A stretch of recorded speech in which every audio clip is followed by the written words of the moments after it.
around 11:30 through no fault or control of ours. There are also hearings going on and other meetings in appropriations going on back and forth. Yesterday, I had the Secretary of Energy. So what I'm going to try to do is get this hearing wrapped up by 11:30, because that first vote series is going to be very lengthy, may exceed an hour, and the like. So if you will excuse some of my brevity, I want to make sure that everyone has an opportunity to ask their questions. It's my pleasure to welcome Assistant Secretary of the Army for Civil Works, Adam Tell, and Chief of Engineers, Lieutenant General Butch Graham, to discuss the fiscal 2027 budget request for the U.S. Army Corps of Engineers. I am equally pleased to welcome Assistant Secretary for Water Science at the Department of the Interior, Andriy Travnik. Yes, ma'am. Thank you. Travnik. They've got it there, to discuss the fiscal 2027 budget request for the Bureau of Reclamation and Central Utah Project. General Graham, it is great to see you again, sir, in front of the Energy and Water Subcommittee. Assistant Secretary Tell and Assistant Secretary Travnik, it's a pleasure to have you both as well before us for the first time. I look forward to working with all of you to advance our nation's water resources for the benefit of all Americans. Subcommittee has a long history of supporting the water infrastructure needs that our nation relies upon to ensure America maintains its competitive advantage in transporting goods, protecting life and property, and supplying water to our farmers and citizens. In fiscal 26, we once again demonstrated our commitment to these goals by enacting a bill that made a strong investment in our water resources. I look forward to hearing from all of you on how you will ensure that these investments made in fiscal 26 will be managed efficiently. I was especially proud of the $213 million in funding I was able to personally secure to advance the Chikamaga Lock Inland Navigation Project in my district closer to operational status. While this project has not been without its challenges, I'm encouraged that with the Corps' partnership and the leadership of the Trump administration, the project will prove to be a success and provide some lessons learned that can inform future project delivery on inland system nationwide. For fiscal 2027, the administration has provided a budget request for the Corps that totals $6.7 billion, a level even with the administration's request last year, but a reduction of over $3 billion from our fiscal 26 enacted level. Within the $6.7 billion total, $1.7 billion is once again provided for the Harbor Maintenance Trust Fund eligible activities, less than half the maximum offset provided for in law. I look forward to working in fiscal 27 to ensure adequate funding to maintain our nation's ports and harbors and their authorized dimensions. I am pleased to see the administration focusing on advancing the highest priority studies and construction projects in the Corps' primary mission areas of navigation, flood control, and ecosystem restoration that provide the most national benefits. I look forward to hearing more about the Corps' initiatives to improve transparency within its enterprise and deliver these projects on time and under budget. The Bureau of Reclamation and Central Utah Project fiscal 27 budget request proposes a total of $1.3 billion, a reduction of approximately 22% below the enacted level. I'm concerned that at this level, we will not be able to address the most pressing water resources needs across the West. While I do not represent a reclamation state, I understand the importance of robust investment in Western water infrastructure and the benefit provided to the entire nation by reclamation projects that supply water and power to our communities and farmers. I appreciate our witnesses for being here today to explain your budget requests and to discuss the administration's priorities for your respective agencies. I look forward to working with you and my colleagues on both sides of the dais to develop a bill that addresses our nation's most pressing water resources and development challenges. With that, I will turn to my ranking member, Ms. Kaptur, for her opening statement. Ms. Kaptur. Thank you very much. Good morning, and thank you all for joining us, Chair Fleischman, my colleagues, and I welcome this opportunity to examine recent actions of the U.S. Army Corps of Engineers and the Bureau of Reclamation in your 2027 budget requests. Know fully we respect the work that you and the Corps do. We all thank you for your service to our nation, and your vital work sustains life on Earth, strengthens our economy, and ensures public safety against increasing threats of extreme weather events. Nature seems angrier each year, from the record-breaking snow drought parching the West to recent record flooding in Washington state, to the droughts followed by severe rainfall impacting our Great Lakes region and coastal battering in Texas, South Carolina, and California. You have a lot to catch up to. Truly, your agencies are essential to protecting lives and carrying out everyday life for American families, our businesses, and their ability to pay for the vital water and energy systems on which they rely. When the Corps of Engineers maintains our inland waterways, ports, and harbors, those ensure that agricultural and industrial products, from Ohio soybeans to essential building materials like American steel, reach domestic and global markets efficiently. This keeps the cost of goods down for everyone. And when the Bureau of Reclamation delivers 10 trillion gallons of water for municipal, rural, residential, and industrial uses, it ensures that communities have affordable and reliable access to life's most basic necessity that too many take for granted. This mission is under immense pressure this very month as historically record-low snowpack threatens the Colorado River Basin and pushes Lake Powell dangerously close to losing its ability to generate the hydropower that millions rely on. Our country's headed to 400 million people, and we're acting like it's about 250. That is why the President's proposed fiscal year 2027 budget and its cuts for the Corps and the Bureau are not just misguided, they are dangerous. Slashing the Corps' budget by $3.8 billion, a 36% decrease, and cutting Reclamation's budget by $358 million will erode our infrastructure and ultimately raise costs on everyday Americans and make their lives worse. Remember, the President is asking us for $1.5 trillion, and that's not even it, plus another $250 billion in defense spending for more war costs halfway around the world. We should not put American lives at risk here at home by transferring their hard-earned money abroad. He can't pay for this war by robbing every other account in the government of the United States. Furthermore, our nation cannot build resilient, comfortable ways of life for our growing population on shrinking staffs. The Corps has lost approximately 8% of its workforce through recent terminations and attrition actions, which the Corps didn't ask for, and neither did we here in Congress. And while the Bureau of Reclamation has lost an alarming 25% of its workforce, including senior staff with decades of institutional knowledge, federal officials warn that the loss of this expertise and staffing capacity jeopardizes regular inspections and repairs of Reclamation's 490 dams and 294 reservoirs. Our nation cannot gamble with public safety.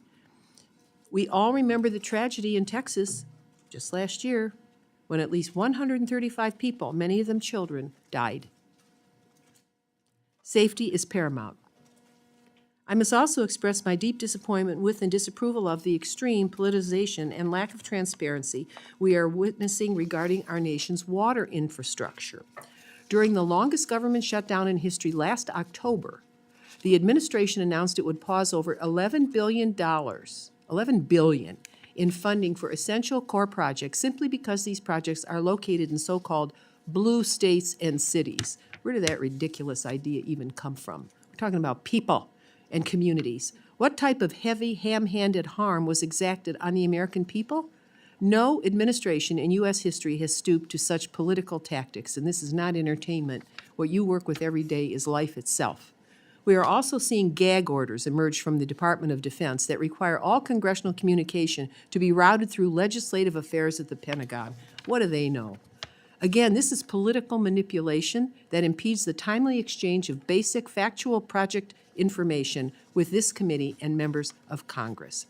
In the Great Lakes region, we know what's at stake. We know we've needed the Corps to modernize projects like the Soo Locks to turbocharge our economy and keep maritime shipping lanes competitive and open. We need to advance without further delay construction of the Brandon Road project to stop invasive carp from devastating the the Great Lakes fishing industry, and recreational boating industries, with Lake Erie having the most to lose, given it is home to more fish and boats than all the other Great Lakes combined. Disinvestment now will inevitably lead to higher costs down the road for the American taxpayer. I urge my colleagues on both sides of the aisle to reject these short-sighted, public safety compromising budget cuts. Now is not the time to retreat.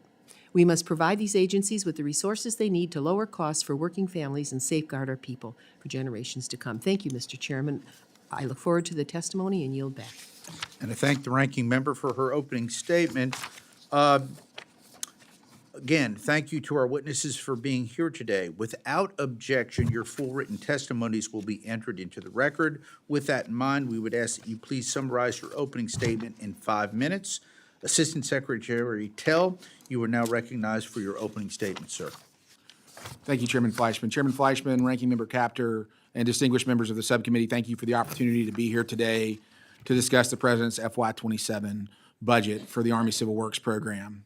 As you know, the budget was submitted to Congress earlier this month, and it laid out the President's priorities for discretionary funding with recommendations to reach balance and restore confidence in the government's fiscal posture. The President's top-line budget includes $6.663 billion for the Army Civil Works Program. The Civil Works Program is centered around its primary missions of commercial navigation, flood risk reduction, and aquatic ecosystem restoration. The budget focuses on opportunities to support these missions in a way that provides a high return on investment to the American public, such as by facilitating maritime commerce and addressing the most significant flood risks facing American communities. In support of these missions, with regard to project funding, the budget includes $2.06 billion for commercial navigation, notably including $133.76 billion for the completion of Montgomery Lock on the Ohio River in Pennsylvania. Additionally, the budget includes $931 million for flood and storm damage reduction, including $420 million for Prado Dam in California. The budget also includes $410 million for aquatic ecosystem restoration, including sufficient amounts for the South Florida Ecosystem Restoration Program to help support the expedited completion of the Everglades Agricultural Area Reservoir by 2029, which is 5 years ahead of schedule. The budget also focuses on increased transparency and realignment of incentives related to how funds are executed through the Civil Works Program. A central feature of this year's budget is the District Salary Transparency Initiative, which is a key part of our Building Infrastructure, Not Paperwork agenda, unveiled earlier this year. This is a key change designed in how we account for costs that's designed to drive our districts towards project delivery. The existing account framework inadvertently incentivizes forever projects, as core districts' ability to pay its employees' salaries and cover its overhead is tied to keeping projects undelivered or taking on projects that otherwise wouldn't to generate new business.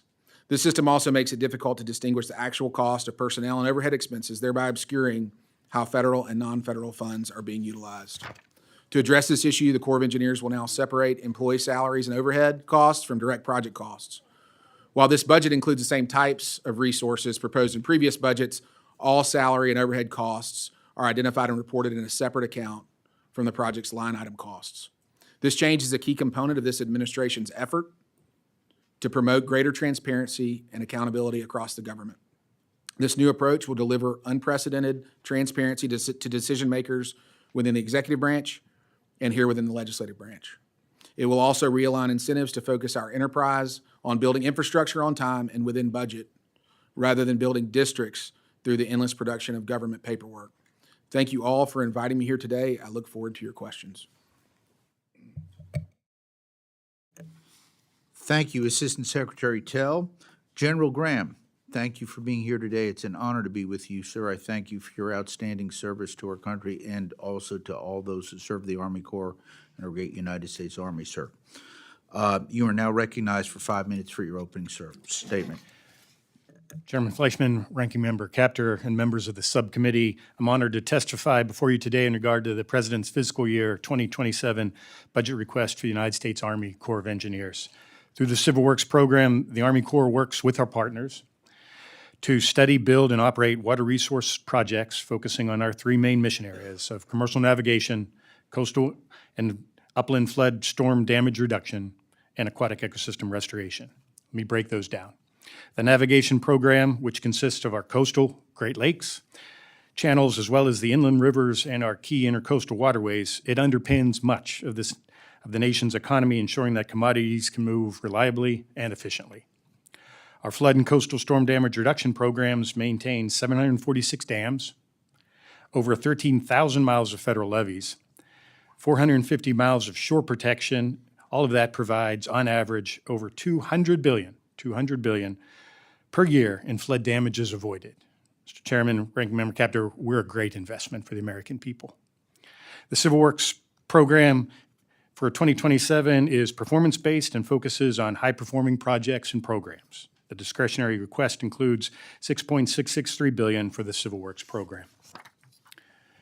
As we discussed the last time I was in front of this committee, the Corps' objective each and every day is to safely deliver quality projects on schedule and within budget. To this end, our current on-schedule rate across the entire Civil Works portfolio is up to 87.9% when I checked this morning. We've gone from a low B from the last time I was here in the low 80s to a high B, and we're pleased with that progress. This performance is influenced by factors both controllable and uncontrollable.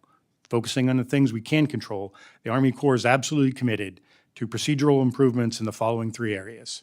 First, get the engineering right. The focus here is on the maturity of the design. I remain committed to my pledge that we will not request project authorization unless the design is at the 35% level. We simply have to know what it is we plan to build before we ask for authorization and funding. Second key item is to get the project management right. Here, we're focusing on crafting logical, fully resourced schedules and sticking to them, ensuring that we're delivering these important projects with a great sense of urgency, with a great sense of hustle. And finally, we've got to get the team right. We're striving to bring together the right mix of talent, either on board with the Corps or by leveraging the talents in the private sector. So by focusing on the basics of getting the engineering right, of getting the project management right, and getting the project team right, we're making our cost estimates more reliable and our project delivery more efficient. We are seeing some tangible progress from the investments Congress has made. I'll focus on our coastal channel availability. We've improved. Last year, we were at 85% of channel availability. This year, we're at 91%.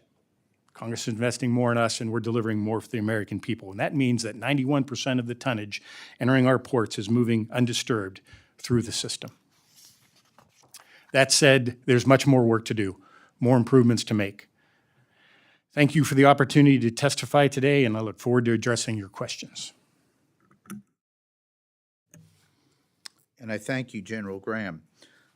Assistant Secretary Travnik, you are now recognized for 5 minutes for your opening statement. Thank you. Great, thank you. Good morning. Thank you, Mr. Chairman, Ranking Member Capter, and members of the subcommittee for the opportunity to testify in support of President Trump's fiscal year 27 budget request for the Bureau of Reclamation and the Central Utah Project, and discuss the President's vision to make America safer, stronger, and more prosperous through the delivery of water and power. I'm Andrea Travnik, Assistant Secretary for Water and Science. The Department of the Interior's Bureau of Reclamation manages and delivers water for agriculture, municipal, and industrial uses, supports flood control and recreation, and produces hydropower across the western United States. Reclamation projects and programs serve as the backbone of the West water and power infrastructure and are a driver of economic activity across hundreds of river basins. Reclamation's activities support economic output valued at approximately $34 billion annually and sustain more than 450,000 jobs. Each year, Reclamation delivers roughly 10 trillion gallons of water, irrigates approximately 10 million acres of farmland, and generates reliable hydropower that supports regional electric grids. Reclamation's core mission is grounded in maintaining assets that provide safe, reliable, and efficient management of water resources throughout the western United States. Specifically, Reclamation's work includes the operation and maintenance of federal water and power infrastructure, the responsible management of natural resources, the application of sound science and engineering to inform operational decision-making, and the execution of congressionally authorized programs in accordance with the federal and state law.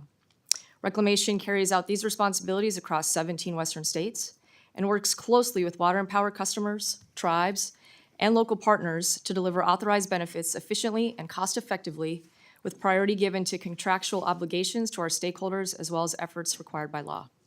Reclamation's FY27 budget advances the Trump administration goals of improving water access, reliability, and affordability for farmers across the western states. Moreover, the administration remains committed to ensuring reliable and affordable hydropower rates for power users. Reclamation continues to seriously engage with stakeholders along the Colorado River and other key basins, and Reclamation continues to explore how best to utilize resources in support of these goals. For FY27, Reclamation requests over $1.2 billion in gross discretionary appropriations. Of this total, $1.1 billion is requested for the Water and Related Resources account, $64 million for the Policy and Administration account, and $32 million for the California Bay Delta account. The request also includes $66.9 million for the Central Valley Project Restoration Fund. Discretionary appropriations are supplemented by non-discretionary and partner funding that supports the execution of authorized projects and programs. In addition to the request for reclamation, the FY27 budget requests $17 million for the Central Utah Project Completion Act program. The budget supports funding for continued construction of the Utah Lake Drainage Basin and Delivery System, the final component of the project. The funding supports continued construction of the Spanish Fork Pipeline and design of the Mona Pipeline. Funding is also provided for the Mitigation Commission for the purpose of continued implementation of mitigation commitments for fish, wildlife, and recreation as identified in project planning documents in Title III of CUPCA. In addition to the FY27 budget, Reclamation continues to utilize existing resources to support its water supply management and conservation activities. The One Big Beautiful Bill Act signed into law by President Trump provided $1 billion to Reclamation for construction of water storage and conveyance facilities. To date, Reclamation has allocated $889 million to support modernizing Western water infrastructure and improving storage capacity, including $540 million for California, $100 million for Utah, and $30 million for Idaho. One notable example is the $40 million specifically dedicated to planning and pre-construction activities associated with raising Shasta Dam.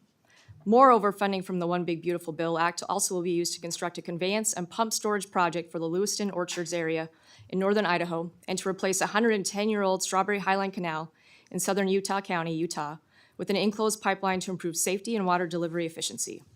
Moreover, Reclamation continues to execute balances from prior year funding to bolster conservation activities in the Colorado River, including efforts which have resulted in at least 3.4 million acre-feet of additional water in Lake Mead. Drought-related funding support near-term and medium-term actions to stabilize water supplies in drought-affected basins, include voluntary conservation agreements, water management improvements, and infrastructure investments that deliver measurable operation benefits and protect existing federal investments. Additionally, reclamation funds are being applied to infrastructure projects that address deferred maintenance, improve water delivery reliability, enhance dam safety, and strengthen system performance. Reclamation has selected hundreds of projects nationwide and is implementing them through established program authorities. Thank you for the opportunity to speak on President's FY27 budget request for the Department of the Interior's Bureau of Reclamation and CUPCA. I look forward to answering any of your questions.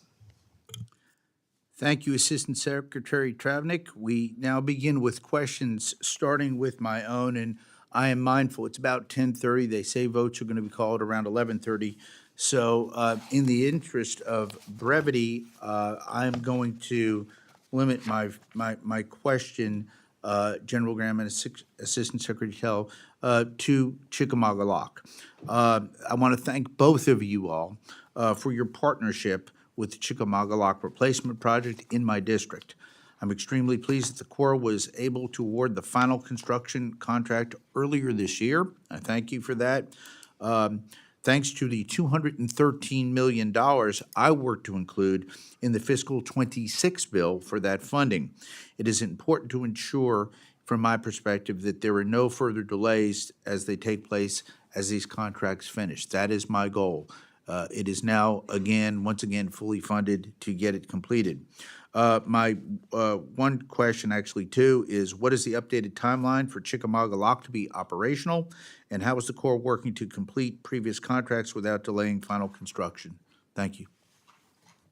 Mr. Chairman, thank you for the question. This is an important project related to navigation along the Tennessee River. It has many ties to national security facilities that you've also been a tremendous advocate for. This project would not have gotten as far as it has gotten today, about 85% complete without your leadership. You and I visited it together about a month ago. I think we learned a lot there. We're tracking an operational date of 2028.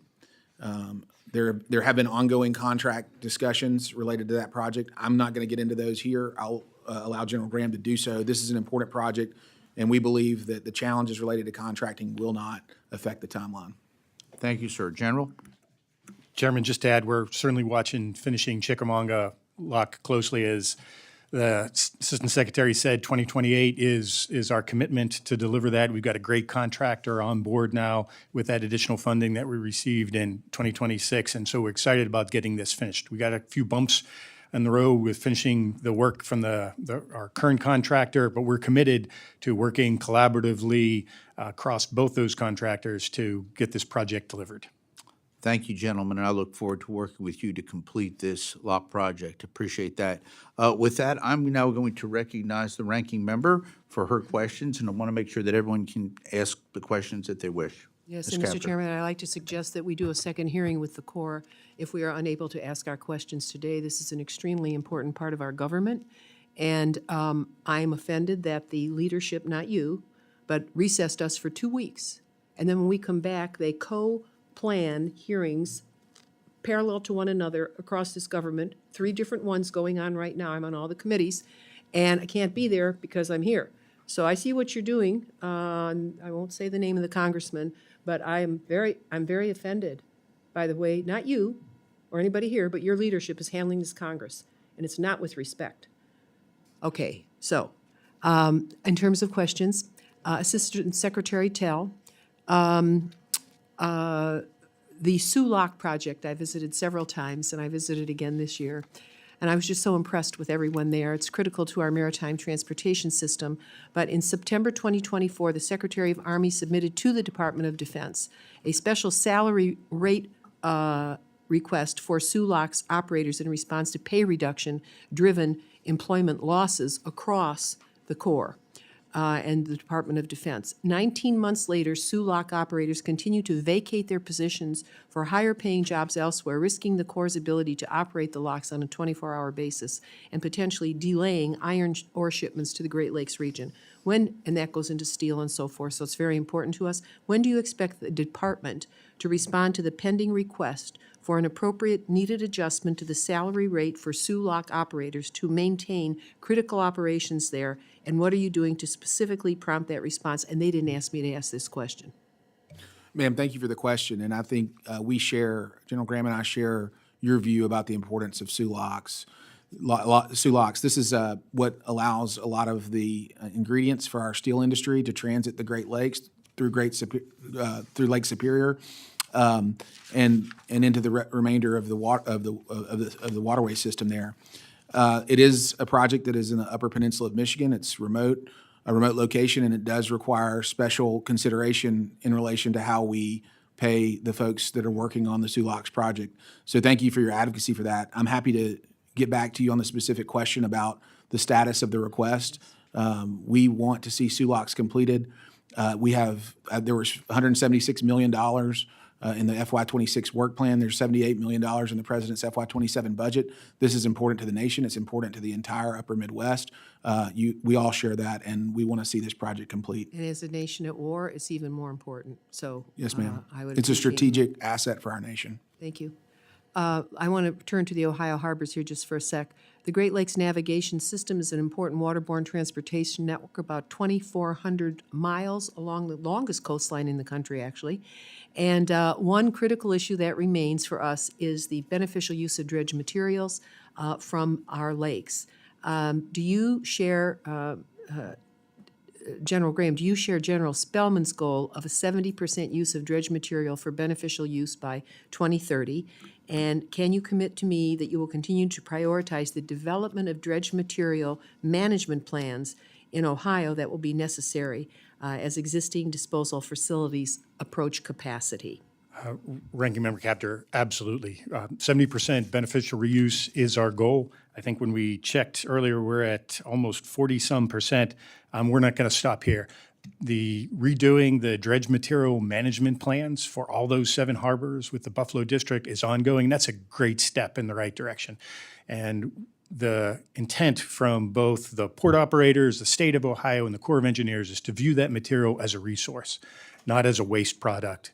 And that is the spirit with which they're moving forward. And if I could just add one piece, going back to the Sulak, we certainly are aware of the flooding in the upper portion of Michigan and the lower upper peninsula of Michigan that's ongoing right now, particularly around Sheboygan. And it's terrible, just flash flooding. So we have been asked to provide some dam safety engineers, and they're on site. And we also have been asked for some flood fighting materials, and they're on site as well.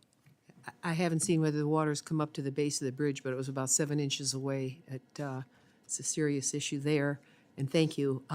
I would suggest, I'll write you a letter on this, that, and this will be my last, in this round, if there'll be a second round, point that I want to raise. I really do, I've met with farmers. I have 8 of my 9 counties are all rural counties, and they want that dredge material. I would love for you to help me set up a meeting between the Corps and the very best farmers that exist in America, and the Farm Bureau, and our farmers who specialize in cover crops, because one of the reasons Lake Erie is sick is because all that good material washes down through the rivers into the lake. And they have shown me some astounding achievements. It's taken them 20 years. But I think we have a lot to learn cross-agency, so I would just ask if you could make a note to yourself and find me the right people. I think we can do something extraordinary for the country in our world. So thank you for your services. Thank you so much. I yield back. I now recognize Chairman Simpson for his questions. Thank you, Mr. Chairman, and thank you all for being here today. This is an important hearing. You do great work, and I appreciate, and I enjoy working with all of you and appreciate the work that you do. This would not be an Army Corps of Engineering hearing if I didn't ask about the Little Wood River. I was pleased to see that you requested $12.5 million in the budget request to move this towards completion. I won't ask you for the whole thing. It could be a simple answer. We're going to get it done. That would be suffice. Is that? Representative Simpson, we're going to get it done. All right, that's all I need to hear. But I've been asking about that for 28 years, and I've told people that I'm not going to retire until we get that done. So you're keeping me here. And I would like to go do other things, but anyway.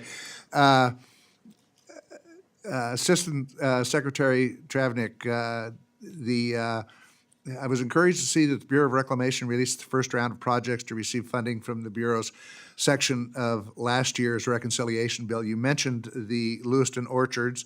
I would also like to highlight, as we did in a letter from the delegation, a project to reline the stretch of the New York Canal through Boise. And while most of the reconciliation funding has been claimed at this time, by my count, we still have about $100 million left. Is there a next set of projects funded by this reconciliation money? And if so, do you have any sense of the timelines of any future announcements? Thank you, Representative Simpson. Yeah, we were fortunate to be able to get those dollars out the door and, of course, be able to get those into Idaho. When I was here during the first Trump administration, I actually got to see the New York Canal. That was actually my first trip with Reclamation, so know how important of a project that is. So as we're looking at trying to figure out to get that extra $100 million out the door, we're definitely looking at projects that shovel-ready, trying to prioritize those. So we don't quite know the timeline yet, but we're knowing that those dollars are extremely important. So we'll keep everybody posted as we get those out. Thank you. Thank you. Assistant Secretary Tell, I was pleased several years ago to lead the charge on the appropriations side to get the Corps' full access to the Harbor Maintenance Trust Fund. I understand you've done quite well with that access and have greatly improved your management maintenance of the nation's seaports. Part of the reform language included getting donor and energy ports increased access to that fund. My understanding was that language was intended to apply to maintenance, dredging, and closely related projects at donor and energy ports. I have heard concerns that these dredging funds are being used for projects not related to dredging. Can you explain the process donor and energy ports use to gain access to the Harbor Maintenance Trust Fund and how your office defines applicable uses for these funds that are generated by shippers, not ports, for maintenance dredging? Yes, sir. This is an issue that is related to the Authorization Act, the Water Resources Development Act, which is up for reauthorization this year and requires a certain percentage of Harbor Maintenance Trust Fund to be set aside for energy and donor transfer ports for activities that are not in the federal channel, closer to the shoreside infrastructure. The FY26 Appropriations Act met the authoriser's intent with regard to the set aside for those ports, And the FY26 work plan reflected that as well. I'm going to defer to General Graham on the details of the dividing line between what we consider federal and non-federal. Sure. So, Representative Simpson, I'll have to get back to you on those, exactly where the line's drawn. There's some, it's not clear in my mind right now, and I don't want to give you any bad information, so we'll get back to you and your staff. Okay, I appreciate that. But thank you all for all you do. It's an important part of moving this country forward. And thank you. Go back. Thank you, Mr. Simpson. Ms. Wasserman Schultz. Thank you, Mr. Chairman. Secretary Tell, it's nice to meet you, and I understand today is your first opportunity to testify in front of the Appropriations Committee, so welcome. I look forward to working with you because I got a lot going on in South Florida. So I'll start by taking a step back, Mr. Secretary. The FY26 enacted amount for the South Florida ecosystem restoration construction was $461 million. The Army Corps then said you were projecting $58 million in salaries and expenses for FY26. That left $403 million in project funding according to the FY26 work plan. Looking at your FY27 proposal, your budget request lists the project at just $295.8 million with an additional $150 million in salaries and expenses. That combined total is still a cut from last fiscal year, and that's a threefold increase in salaries and expenses year over year. So is it correct that the SFR project is receiving a cut in project funding, but receiving an increase to $150.8 million in salaries or expenses, yes or no? Ma'am, thank you for the question. You've put your finger on the exact point that we're making with separation of project costs and salaries and expenses. For the first time, the administration is providing the legislative branch with transparency about how much of our project's costs are dedicated to the project and how much are dedicated to our internal salaries. Okay. And you're, If I can just interrupt you for a second, because, I mean, you're acknowledging, how are you going from $50 million, $56 million in salaries and expenses from last fiscal year to $150 million in this one? I mean, is that what you're saying? Is that, I mean, where's the justification for a tripling of salaries and expenses? ma'am, I would say that this is step one, is to provide you on this committee and to provide the executive branch with transparency about what you're buying. And this is the exact question But you're not answering my question. How did we triple salaries and expenses from one fiscal year to the other? Ma'am, And still cut the this programmatic is funding? this is step one. These are the numbers we were provided by the Jacksonville District for FY26 and FY27. They're reflected in the president's budget. The point here is to provide you with transparency so that we can ensure that we're maximizing the dollars that Okay. go to actual project costs. Claiming my time because you're not answering my question. I don't understand how we went from 50 million to 150 million in salaries and expenses in one fiscal year. That's never happened. And so I need an explanation for the record, if you don't know the answer now, on how that happened. And I recognize some of these decisions were handed to you, Mr. Secretary, but you have to understand this move to separate out salaries and expenses and then suddenly request that this committee triple that amount for this project with no formal justification. For Floridians focused on Everglades restoration, that looks like padding bank accounts rather than restoring sheet flow. That looks like what you're doing. You're nodding your head. I certainly hope that's not what you're doing.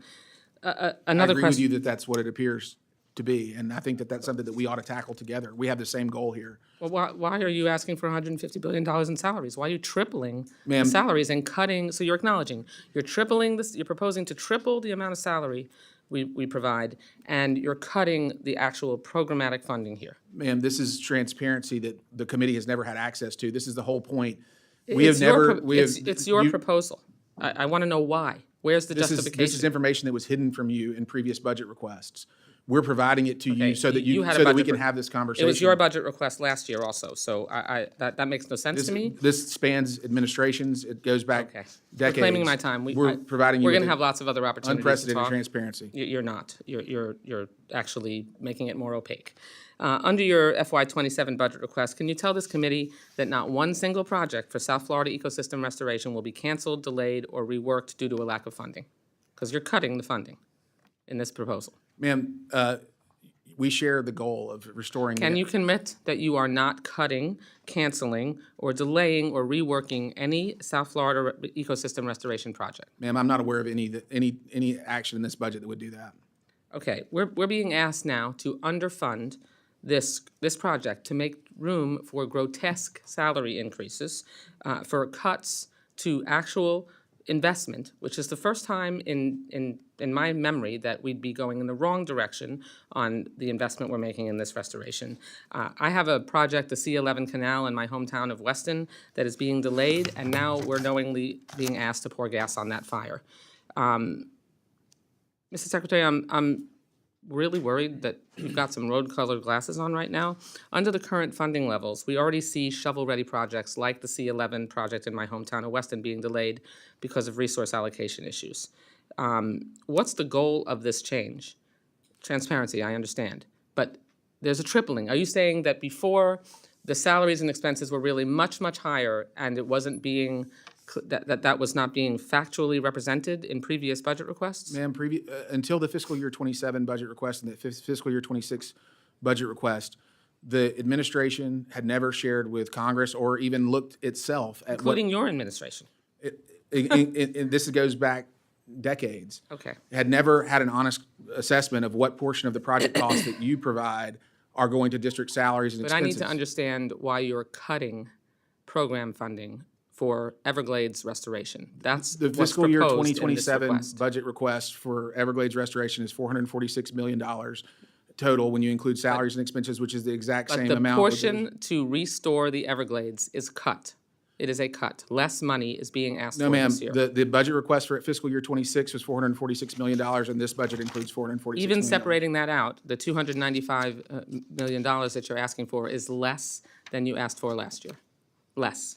It's less than the work plan, yes, ma'am. We did not provide this information during the fiscal year 2026 request. We are providing transparency into the separation between project costs and salaries so that we can have the conversation we're having now, which I think is an Secretary, important one. I'm out of We town. agree with you. I'm out of time, but you got a lot of explaining to do to folks in the state of Florida, both Republicans and Democrats. I yield back the balance of my time. Thank you. Mr. Newhouse, you're recognized. Thank you, Mr. Chairman. Appreciate all of you being here today, joining our hearing.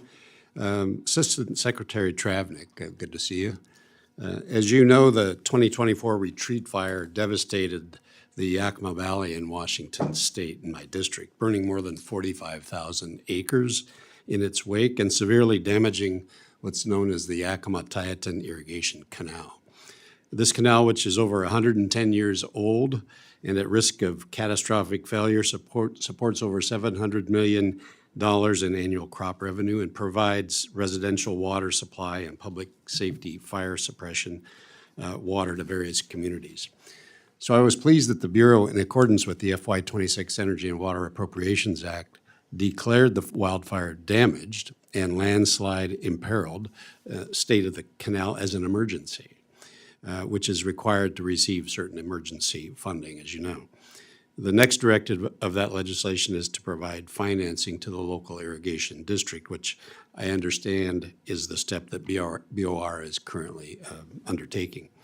So in addition to the damaged canal, the Yakima Valley is experiencing what's now the fourth consecutive year of drought conditions. And so I'm truly gravely concerned about the risk of catastrophic failure and can't emphasize to you enough the importance of this financing in ensuring that water delivery to the region is not negatively impacted.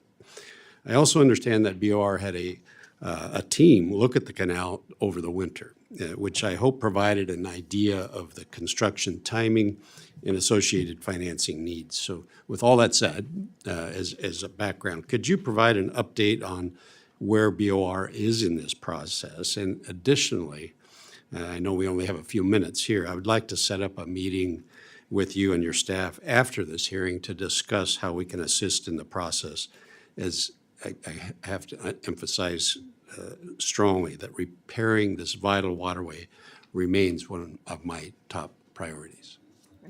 No, thank you, Representative Newhouse. Yeah, we know how serious that fire was to the infrastructure up there and in the state.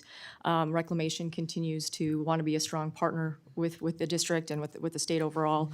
You're exactly right. We did have a team go out in February to assess the situation, just try to see what those impacts were overall.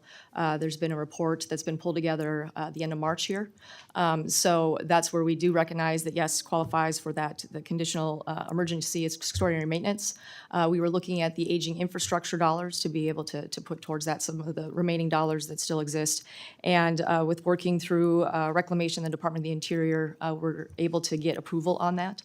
So we'll be able to update your staff on that. We were able to find that out this week. So I do think we've got some funding that can be able to assist with this. I look forward to that meeting. Appreciate that. Thank you. Thank you. Mr. Tell and Mr. Graham, as you probably understand, as a result of catastrophic, massive flooding along the Columbia River shoreline in the 1940s and 50s, well before our time, the Army Corps acquired land along the Columbia River in the Tri-Cities to provide flood control for the area. Since that time, local governments have leased much of this land from the Corps, as we've talked about, and they have operated a lot of it as public parks. Much has changed since the 1940s and 50s, and there's no longer a need for the Corps to continue owning most of this land. A group of local governments and tribes in Central Washington has worked together to develop a plan that supports a transfer of this land out of federal ownership while ensuring that treaty rights and cultural resources will remain protected. This is it's a result of the efforts of this group that a legislative solution has been proposed to codify this plan.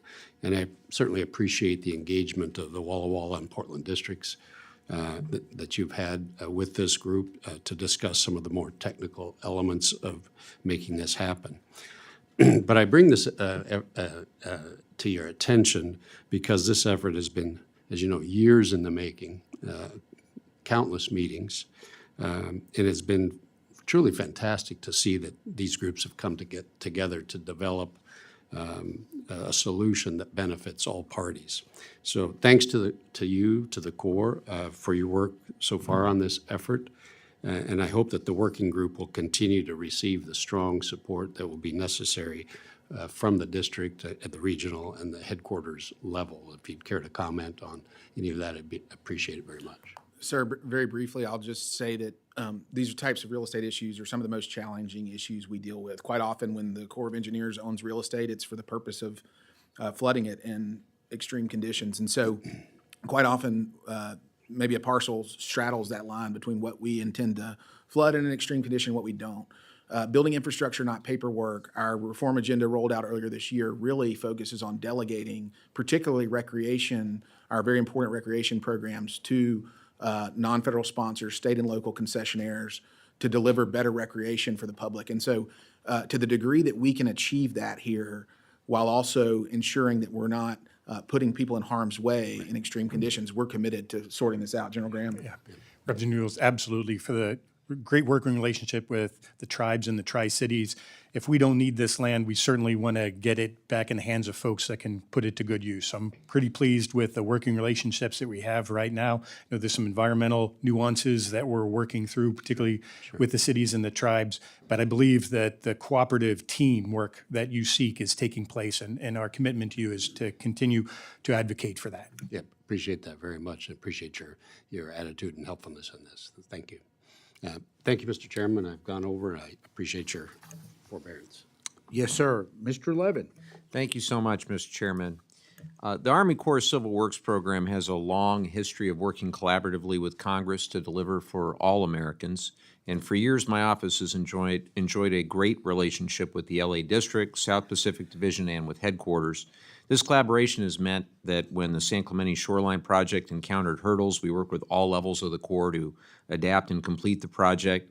I fear the success story wouldn't be possible this year, though, because of a recent memo from the Department of Defense restricting communication between the Corps and Congress, resulting in significant bottlenecks. For example, when my team reached out to the Corps regarding emergency conditions in the Oceanside Harbor, it took the Corps 2 full weeks to respond, despite the severity of the situation. And in the months since, my staff have experienced delays in receiving information we needed for the WRDA process and the fiscal 27 appropriations process. When my office asked about project capabilities, they were told repeatedly that capabilities would be communicated in the President's budget request after congressional deadlines. Well, the budget request came out last week and it zeroed out funding for the Oceanside Harbor project. Maintaining accessibility of this harbor is essential as it serves both commercial users and military vessels, entering and exiting Camp Pendleton, obviously a key military installation. The Corps' own website states that the Corps, quote, dredges this entrance channel on an annual basis, end quote. It has since come to light that this project needs $4.3 million in fiscal '27. So, Assistant Secretary Tell, can you explain to me how exactly defunding this project supports the Army Corps mission to secure our nation, energize our economy, and reduce disaster risk? Sir, thank you for the question. And this is an important project. I think we've had some recent. I know General Kelly, the deputy commander of the Corps, recently walked this project. This is something that we are working closely on. There's been issues related to the preferences of the non-federal sponsor here, related to the use of groins or not. I think that is something that we have recently worked through. That was a key inhibitor to the ability to move ahead together. And I think we've got a new plan that gets us there. General Graham, I don't know if you want to add anything to that. Sure. I think we're in good shape for FY26 with the additional money that was put there. So we're going to get the harbor dredged to its maintenance depth, and we'll continue to make our best technical recommendation for '27 to maintain this important harbor, as you said. Way to get zeroed out for fiscal '27. Sir, we'll get back to you with that answer, but there had been ongoing discussions between the Corps and the non-federal sponsor about the design of the project. I think we've had a recent breakthrough that'll help inform resource needs going forward. I think if it were up to you guys, I don't think it would be zeroed out. The only conclusion that I can draw from this is that OMB is calling the shots. And I think they have unilaterally decided it's not worth funding work to access a critical military base in California. That's the only conclusion I can draw. And because DOD has restricted communications with us, we were unable to identify and support funding for the project. You guys understand how the timeline works. So I'd like to remind everyone, Congress alone has the authority under Article 1 to legislate, to fund, to oversee the armed forces, including the Army Corps of Engineers. And we've got to have the necessary information about project capabilities so that Congress can do its job. And that was not the case here. And I'm sure I'm not alone. We make the funding decisions. Russ Vogt does not decide. We decide. That's what the Constitution requires. Assistant Secretary Tell, are you aware of the language in the fiscal '26 Energy and Water explanatory statement that directed your office to ensure the timely delivery of information, including project capabilities, to Congress without delays, interference, or prior clearance from DOD or OMB? Yes, sir, I am aware of that language, and we are working to coordinate with the interagency to make sure we can get you as much information as we possibly can while being compliant with. Respectfully, Assistant Secretary, why then is the Army Corps consistently continuing to stifle information, at least to my team, I presume others, on a consistent basis?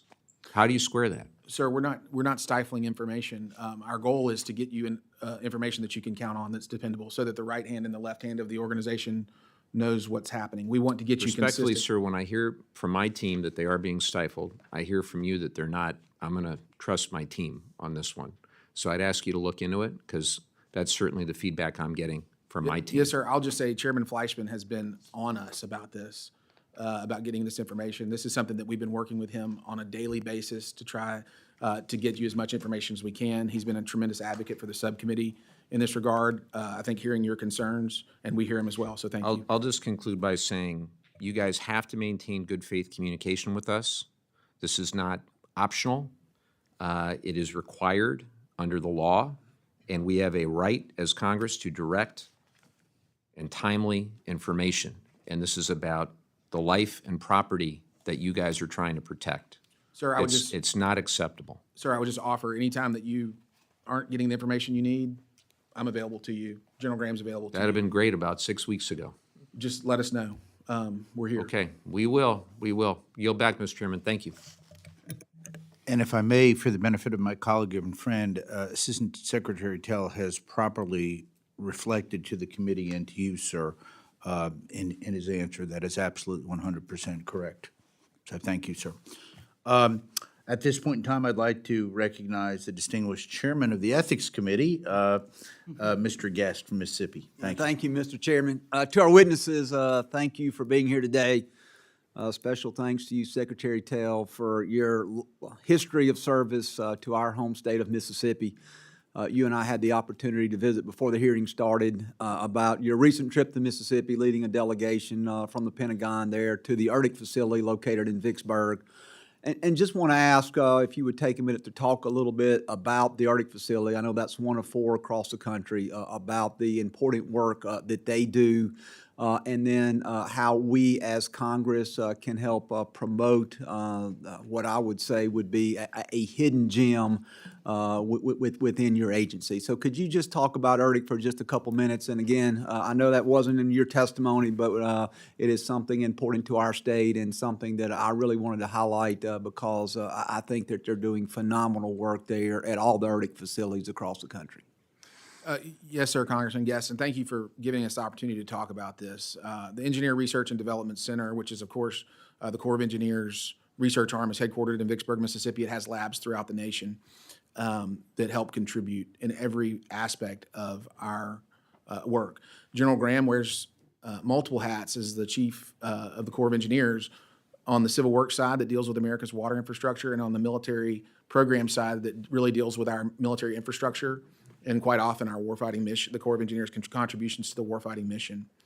All that work goes together, even though the ERDIC facility was really founded as a civil works R&D facility that was really built around preventing floods like the tragic flood of 1927. The expertise that was developed there in terms of soil composition, what types of concretes are best suited for flood risk management infrastructure, that wound up translating over to the military program side of the house. And that expertise really wound up blossoming there, this understanding of how soils behave when they're confronted with water, how concretes behave when they're when projectiles hit them. It really became something that the entire Army uses now to do the world-class R&D on these subjects. And earlier this week, on Tuesday, I was delighted to have the Assistant Secretary of the Army for Acquisitions, Logistics, and Technology, as well as the Assistant Secretary of the Army for Installations, Energy, and the Environment, join me down at ERDIC to understand how the Civil Works mission, how our MILCON programs, and how our warfighting programs all intermingle there at ERDIC. It's something that we need to do a better job of explaining. It's something that we need to make sure that we're properly resourcing. ERDIC is a world-class research facility in a proud place. Vicksburg, it's rumored, has the highest per capita PhDs of any community in America. So you got a lot to be proud of there, sir. Well, look, thank you. And look, please let us know what we can do to help the Army Corps and make that facility, again, you talk about it being a first-class facility, but what we can do to promote the work that they're doing and incorporate that across the government structure. I really believe, I've been there, I've visited, I've seen firsthand the incredible work that they do, and I want to continue to be a champion for the ERDIC facilities across the country. Last question, very briefly, want to talk a little bit about the lock and dam infrastructure, particularly along the Mississippi River, the Tombigbee Waterway. We have seen that many of those structures have either met or in some cases exceeded and surpassed their life expectancy, and kind of want to talk and see if y'all can give me a little information about the Corps' plan to address the lock and dam system along these waterways, and then what we can do to maintain the system's integrity. Because, look, I understand and know how important that is to commerce for us to be able to move goods up and down the river, how important that those lock and dam structures play. And again, we did a great job building those in some cases almost a century ago, but they are becoming aging over time, and really need to make sure that we are focusing on not only maintaining but rebuilding that infrastructure. So I know I've got about 30 seconds, so turn it over to anyone that would like to address that. I'll let General Graham discuss some of the specifics, but I'll just say this. America's inland waterway system, our inland waterway navigation system, is the envy of the world. No other nation has an inland waterway system, which is the most efficient form of transportation. It opens up our entire country to the global economy.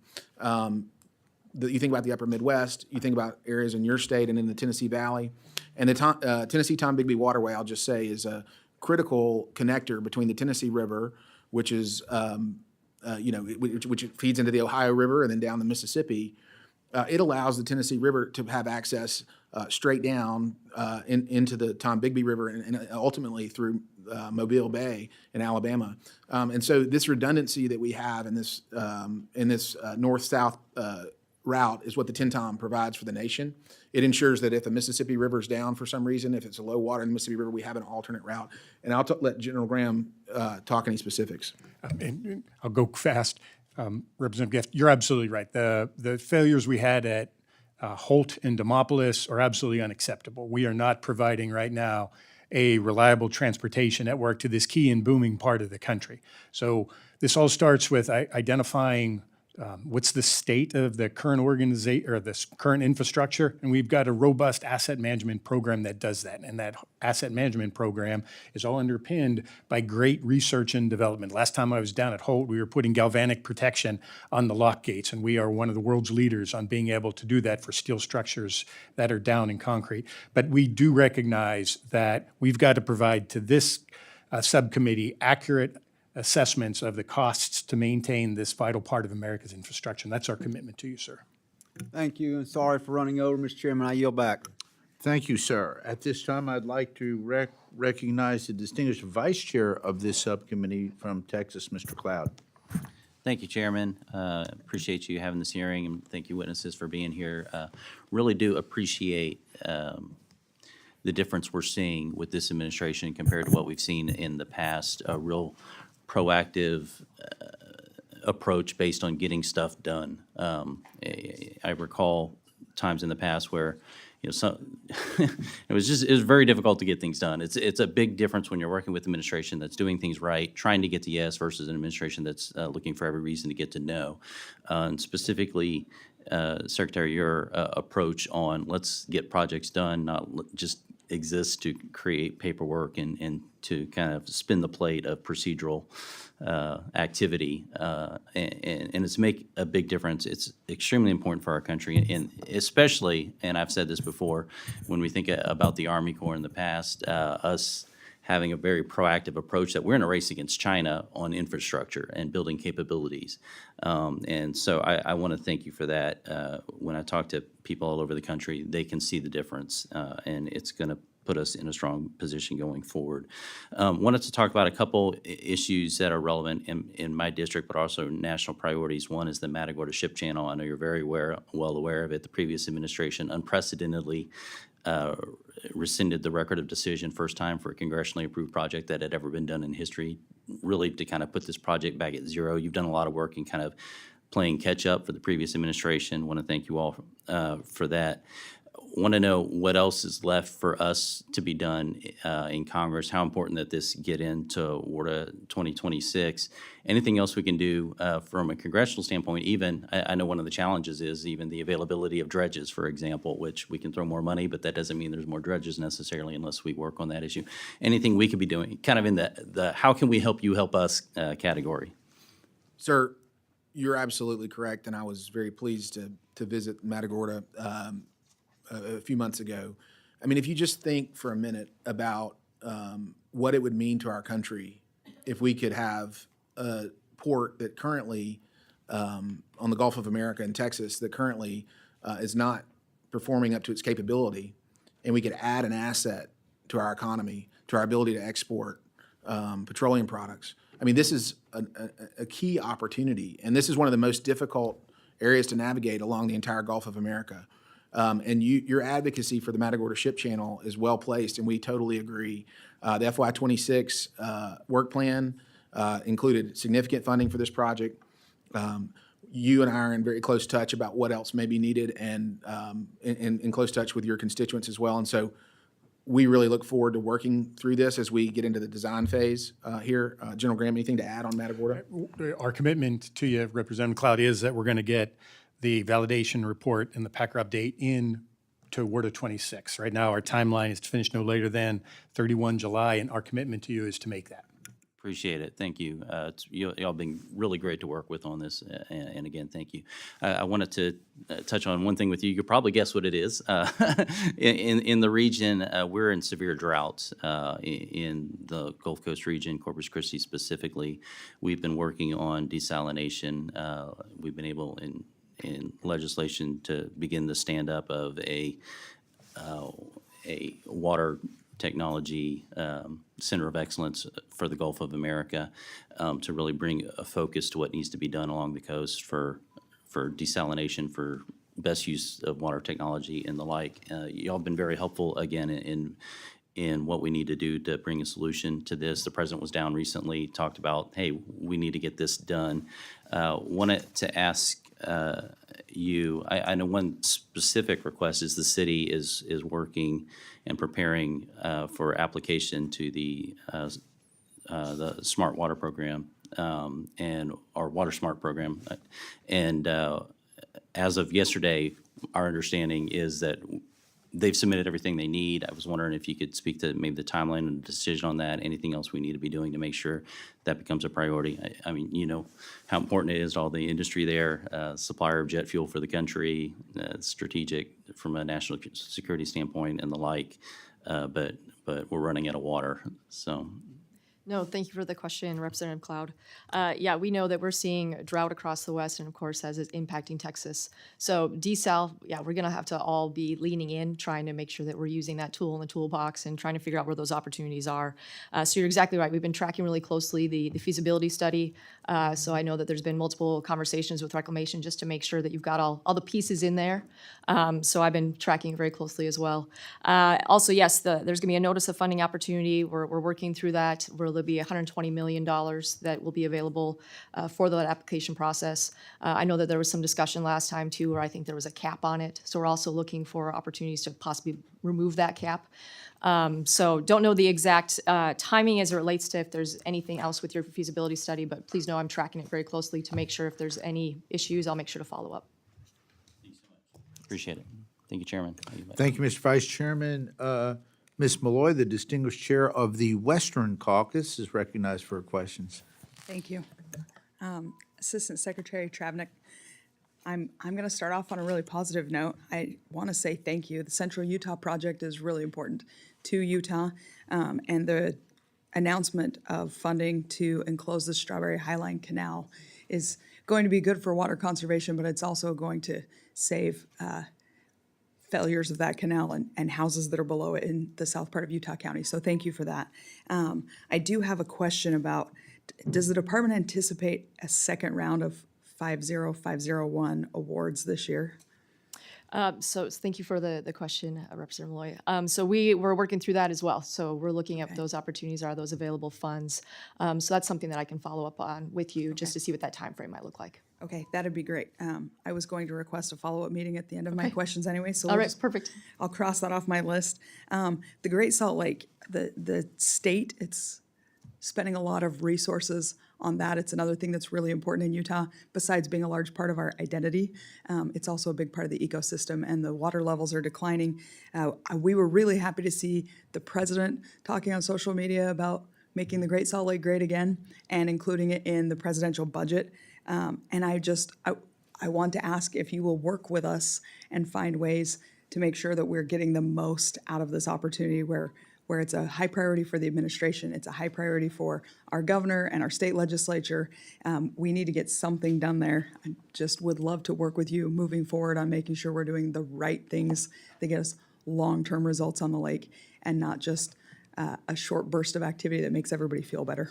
No, exactly. You're right. It's definitely a high priority for the administration, also a very high priority for the Department of the Interior. So we know how important that lake is to the state, also to the region and to the country. So we are going to be actively engaged, not only working with our bureaus internally, but also working with the other departments and closely with the state and the other partners as well. So we are all in to try to figure out how to assist in any way.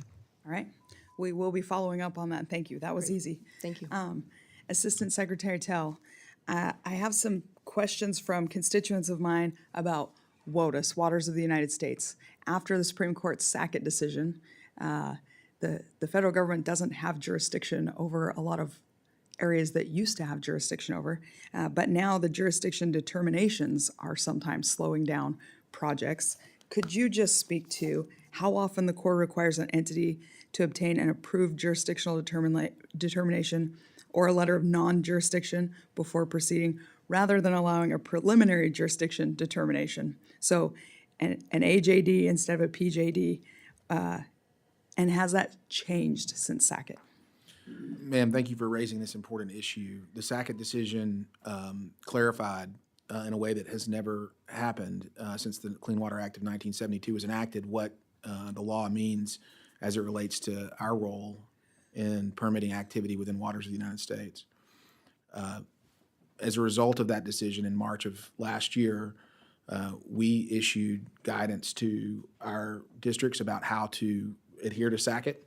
That's in place now. We're in the process, working with our partners at the Environmental Protection Agency and developing a final rule that is adherent to the Sackett decision. As you keenly point out, jurisdictional determinations are quite often the first step. Am I in a water of the United States where I need a permit, or am I not? And this budget and the building infrastructure, not paperwork agenda is going to provide tools that will make that process much faster. We have inconsistency across our 39 Civil Works district about how we apply jurisdictional determinations related to waters of the United States. We want to make that consistent. Whatever district you're in, you're going to get an answer that is consistently adherent to the law of the land and in accordance with the Sackett decision. And so I would just say in the budget before you is our resources to speed those determinations so that we can get down to letting Americans carry out the economic activity and the personal activity that they would like to carry out while complying with the Clean Water Act of 1972. Okay, thank you. I appreciate that. I'm almost out of time. I will just say I get a lot of sort of general complaints about how slow the Corps is to respond. If you'll work with us on addressing that, making sure that people feel like they're being responded to in a timely manner, I would be happy to help you solve that problem. And thank you all for being here. I appreciate your testimony. Ma'am, absolutely. Thank you. It's critical that we get folks answers as quickly as we can. Thanks. And I yield. Thank you. Mr. Mervin. Thank you, Chairman. Thank you for being here today, Assistant Secretary and individuals from the Army Corps. Appreciate it. The Army Corps has a long history of delivering water infrastructure development projects critical to navigation, resource management, and public health. From maintaining our commercial recreational resources and ensuring residents have clean drinking water, the Army Corps, the Chicago District, has been an unparalleled federal partner in the effort to facilitate economic development in Northwest Indiana, which sits at the epicenter of vital networks and the Great Lakes. Ensuring that these civil work projects are well-funded is not just a local matter. Indiana Harbor and Burns Waterway Harbor service a majority industrial manufacturing hub and the largest oil refinery in the Midwest, and the nation's largest concentration of steel production. Furthermore, these harbors are the keystones of the Corps' Great Lakes navigation mission. In October, the administration issued a directive that limited communications between the local Corps, districts, and congressional offices, and therefore limited my office's ability to work closely with our Corps district to understand the specific budgetary needs in the harbors. So my question is simple. Can you assure me that there are adequate resources provided for operating and the maintenance and salaries to overhead to ensure that the Corps is fulfilling its navigational mission in the Great Lakes? Congressman, sir, absolutely. The President's budget adequately funds those operation and maintenance activities at the Chicago District that are important to your district. And for the first time in history, as has been discussed today, the salaries and expenses that you've referenced are provided to this committee in an effort to have transparency around what it is you're buying. So obviously there's a theme, right, that has gone around. And just in plain speak, tell me, was there a lack of transparency and what effect did that have? I want to give you an opportunity for me to understand that this major change, how has, you're using transparency as a benefit to something I don't quite understand as a benefit. So my question to you is, why is it so vitally important for you to do that? Yes, sir. Thank you for the opportunity to explain it. Historically, if you look at the data, and this is one of the first questions I asked when I walked into this job. Historically, 1/3, if Congress appropriates money for a vital water infrastructure project, about 1/3 of that, so if you think about a $100 million project, about $33 million goes to pay the salaries and expenses of our district staff in delivery of that project. About $67 million goes to actually deliver the project. That was hidden from decision makers in the executive branch and the Congress. And in my view, Congress ought to have, and decision makers in the executive branch ought to have, an understanding of when they appropriate $100 million to a project, how much of that project is going to deliver the project and execution, and how much of it is going to pay the salaries. Question is, though, I get the transparency, but wasn't the Army Corps overseeing that? Isn't part of the transparency for the cost of the projects to be understood and the cost of inflation and those salaries? Isn't that a core responsibility that you have? Absolutely, sir. And nothing in this, the way that we presented the budget changes those resources. It just simply provides you with more information with which to make decisions. Okay. Clearly noted. The president's budget requests $5.6 million in Indiana Harbor, $240,000 for Burns Waterway, including salaries and expenses. This represents $6.5 million and $1.4 million cut from fiscal year 2026 enacted levels respectively. Since the people on the ground doing this work have been directed not to share information with me, can you tell me in detail why there is such a significant cut for funding of the civil works projects for these critical harbors? Congressman, I'm happy to get back to you with that answer. I don't have that in front of me today. General Graham, I don't know if you have further information on that, but on those particular harbors, I don't have that information other than to say that the president's budget adequately funds operation and maintenance for those harbors. Except there's cuts. Well, Congressman, when we're developing the budget request on an annual basis, we look at a number of factors. Where in the pipeline of work are we? There are a number of factors that might make a budget go up or down in a given year. In the communication side of things. Yes, sir. How is it advantageous for the local community, boots on the ground, and I was a local elected official for 15 years, to be able to cut off communications with a member of Congress that works very well with the Army Corps of Engineers? Our region produces the most steel in the region. We have one third largest oil refinery in Northwest Indiana. It is vitally important for me to be able to communicate locally to those leaders who know those projects best, instead of going to a bureaucracy of individuals who don't. I need a real case of clarity on how that's to my advantage or my constituents' advantage. Sir, there has been no cutoff of communication. No, there has.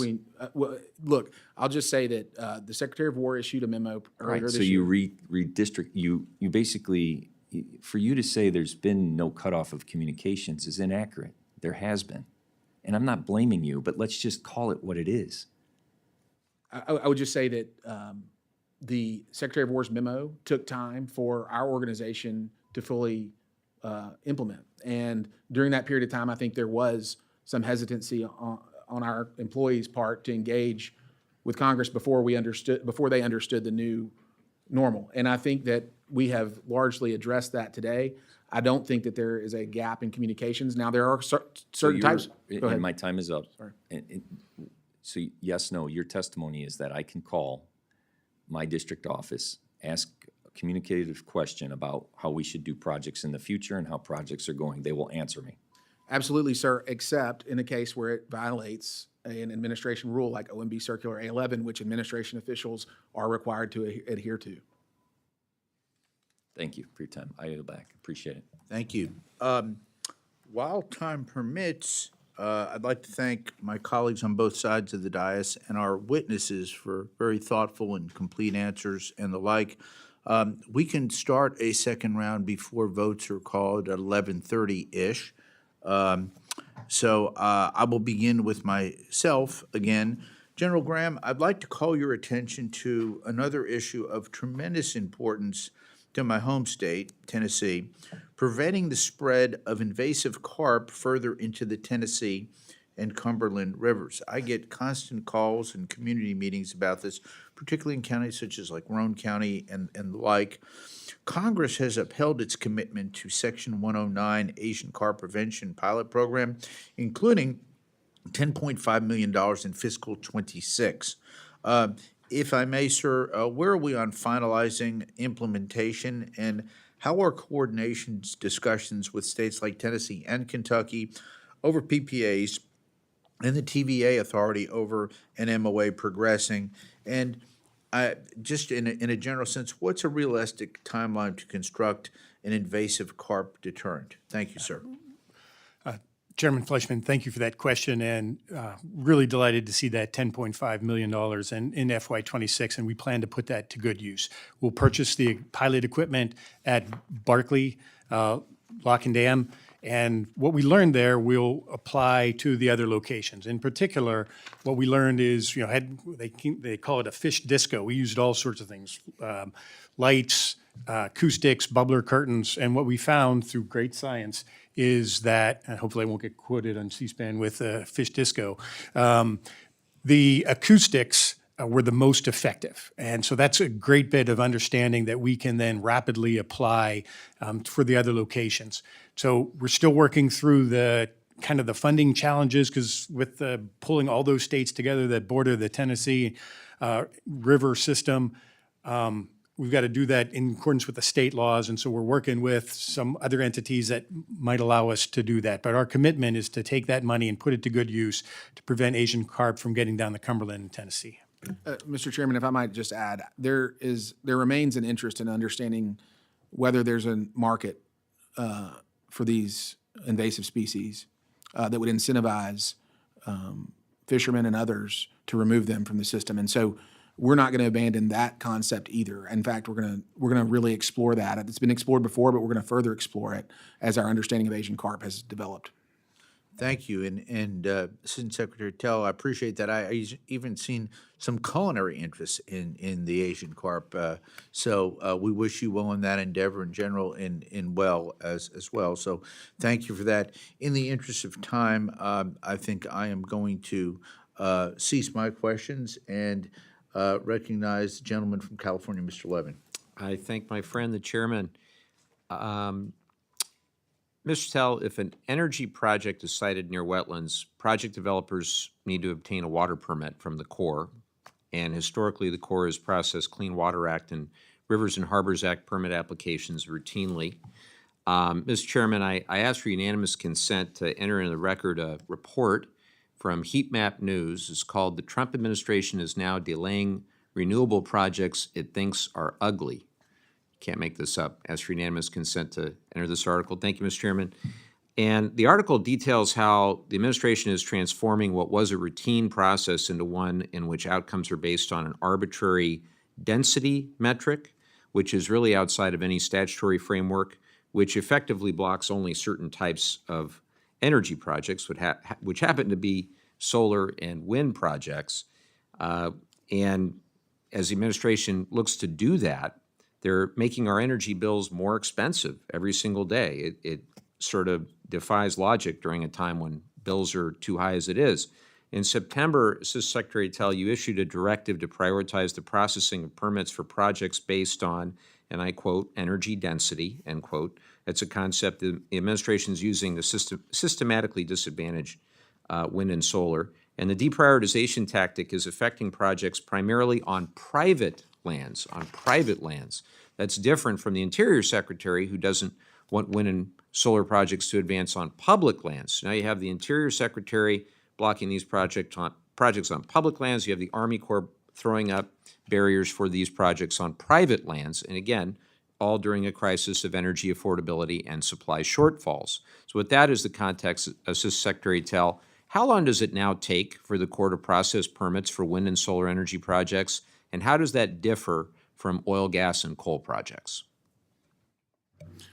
Congressman, I'm not aware of any specific data that shows that the additional information that we are requiring for permit seekers for energy projects to understand our land, and particularly our land that is waters of the United States, is a precious commodity for our nation. The Corps doesn't keep any specific data on the length. I'm happy to try to provide you with that information. I'm not aware of any data, but I will just say within the limited commodity, which is U.S. lands, it is prudent to examine if we're going to permit an activity within our limited capacity of land, that we look at the energy density.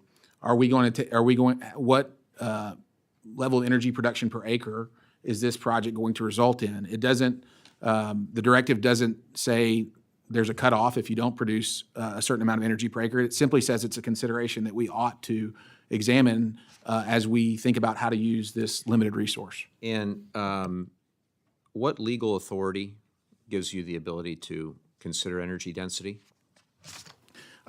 Congressman, I can get back to you with that question, but it is lawful. Under what law? The Clean Water Act of 1972 permits the Corps of Engineers, allows the Corps of Engineers to permit activity within waters of the United States. Right, and has it ever been used in this way to arbitrarily? There are a number of factors that have been prevent? used over the years and changed over the years that allow us to look at all types of factors when determining activity within waters of the United According States. to court filings and reporting, developers with projects that had been in the pipeline for a long time are being forced to completely re-engineer their projects at costs of millions of dollars to avoid your jurisdiction entirely. And that extends timelines, it drastically reduces design efficiency, and now developers are not only facing likely denial, they're increasingly deterred from even submitting applications to begin with. I would just put this in broader context. Makes no sense, given the situation in Iran, the closure of the Strait of Hormuz. It has revealed the shortcoming of relying solely on oil and gas, the need to diversify our energy sector with a focus on domestic clean energy, which is often less expensive and faster to bring online. Every megawatt of this sort of energy that we add to the power grid helps to insulate the American consumer from the volatility of fossil fuels. So I would implore you, sir, reverse course on this and ensure that all energy projects are permitted fairly, so that we don't see headlines such as the Trump administration is now delaying renewable projects it thinks are ugly. What do you think of this headline when you hear that? I think it's not reflective of reality. What do you think is reality? Reality is we have a limited resource, which is land, and we ought to, as we're considering how to use it, consider the activity that's going to take place on it and what the benefit is to the public. Well, I look forward to seeing, in follow-up to this line of questioning, the legal theory upon which the Corps is relying, because I don't think there is a concrete legal authority that you're relying on. I don't think the Clean Water Act or any other environmental statute does what you are saying that it does. I think this is arbitrary and capricious and political. And with that, Mr. Chairman, I'll yield back. Thank you. I'd like to recognize Vice Chairman Cloud for some questions. Thank you, Chairman, and I appreciate that we're talking about energy because it is so important, especially right now, and the need for us to have affordable energy. You know, when I think about, different ways we get energy, solar, wind, natural gas, clean coal, and we talk about affordability, it seems to me solar and wind are more expensive to produce. We could throw nuclear in there as well, which is extremely efficient. I recall the Biden administration is as reliable as natural gas is. The Biden administration literally put in their budget that we shouldn't spend anything that would help oil and gas. And what that did to drive up gas prices in our country was ridiculous. And so I appreciate this administration taking a hard look and refocusing us on energy projects that matter, on base load, especially as we try to compete with China when it comes to the race to AI, which is actually an energy production race. And we think about, again, what was labeled as energy projects under the Biden administration. We can include clean coal, with which how much energy does, carbon capture. How much energy does carbon capture create for our country? Zero, right? So it actually costs communities a lot of energy, and we were spending billions and billions and billions of dollars on that. So I just want to thank you for being on the cutting edge of refocusing on us on affordable energy and production, and thank you for that. What else can we be doing to help you refocus us on cheap and affordable energy? Thank you, Congressman Cloud. The first things that come to mind are what we've done already to enable this. More than 1,000 energy permits have been approved in accordance with President Trump's executive order related to energy dominance by the Corps of Engineers since within the past year and a half. That's a huge step. But I go back to projects like the Matagorda Ship Channel in your district. Our ability to compete in the 21st century to ensure that the United States of America remains the greatest nation in the history of the world is dependent on our ability to transit commerce over the most efficient means of transiting commerce man has ever created, which is the water. We cannot compete in the 21st century in a global economy and a very competitive atmosphere unless our arteries, which are our ports, our inland ports, our coastal ports, are deep and maintained.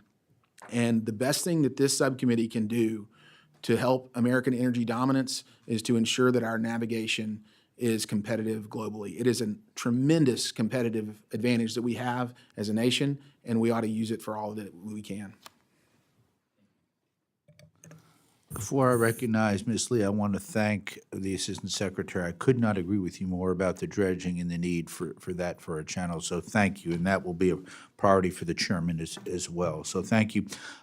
So that everyone knows, they have called votes, but Ms. Lee is here, and I want to make sure that she has an opportunity, the gentlelady from Nevada, to ask some questions.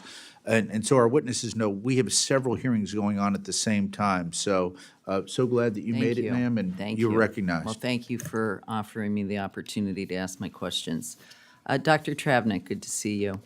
It is crunch time for negotiations on the Colorado River, especially in light of the worst drought we've seen in 1,200 years. And UCLA released a report recently, or last year, that emphasized that states across the Colorado River Basin are squandering a critical opportunity to ease the region's historic water crisis, water recycling and reuse.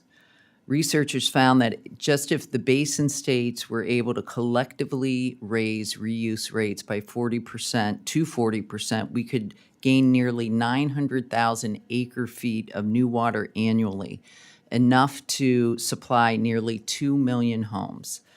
The Bureau of Reclamation's large-scale water recycling program is scheduled to sunset this year, and I have a bipartisan bill with my colleague, Representative Juan Ciscomani from Arizona, that would reauthorize this program for another 5 years till from 2026 to 31.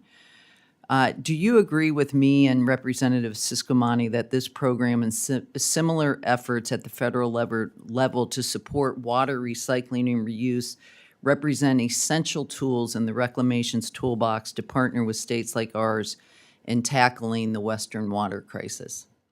Good to see you. Yeah, thank you for the question, Representative Lee. As you mentioned, right, we are seeing an extreme drought situation in the Colorado River system. We know that we've been working very closely with the 7 basin states trying to get to a consensus agreement. And we know that we have got to figure out those other opportunities to try to find water within the system, right? Whether that's conservation tools, whether that's looking at the water reuse, the desal. So to your question related to water reuse, I know that Nevada's been a strong leader within that. Also, I know that we've been working really closely with a lot of the municipalities across the 7 basin states. We do have a notice of funding opportunity that's out on the street right now too, related to large-scale water of the recycling projects. So would definitely love to learn a little bit more about your bill and see what those opportunities might look like. So the question was, do you believe if that this is essential? I mean, in light of it being, I hope that we can look at an opportunity to reauthorize this program. And I'll move on to my next question, which is about the Hoover Dam, which will require more than $200 million in major plan investment over and above the routine operation and maintenance during the next decade. And during the last Congress, Reclamation testified in support of my bipartisan bill, Help Hoover Dam Act, to recover upwards of $50 million in existing funding that's been collected from Hoover hydropower contractors to help address these needs, which include, for instance, the installation of new wide-head turbines to maintain power generation at lower reservoir elevations, which is obviously something that we're entering into. I successfully was able to incorporate our bill into the final fiscal year 26 funding package, but the fact of the matter is that more must be done to modernize the dam, both for it to be able to adapt to the current realities on the Colorado River, as well as continue to stand tall as the American icon it had for another 100 years. Could you please speak to some of the most pressing modernization efforts either underway or pending at the Hoover Dam? And is it fair to say that support from Congress and this committee remains key to ensuring Reclamation and its partners are successful in completing these efforts. No, thank you for the question, and we really appreciate the support. We know how iconic, as you stated, the Hoover Dam is to the whole system, to the country, to the Colorado River, all the users. So we continue to look at what those efficiencies are, what those infrastructure needs are as we modernize it. So we've been working really closely with the power partners as well, looking to see what those opportunities are to make sure that we can get some of those wide head turbines replaced to make sure that they are efficient. So we continue to have it as a high priority, continue to want to be able to work with Congress and with the power partners as well. Great, thank you. And I yield. Okay, we are about 8 minutes left on votes, so I'd like to, again, thank our witnesses for being here today. Thank you for, again, your thoughtful and thorough testimony before us. A few housekeeping messages. Please ensure that the hearing record, questions for the record, and any supporting information requested by the subcommittee are delivered in final form to us no later than 4 weeks from the time that you receive them. Members who have additional questions for the record will have until the close of business Thursday to provide them to the subcommittee office. And with that, the subcommittee stands adjourned.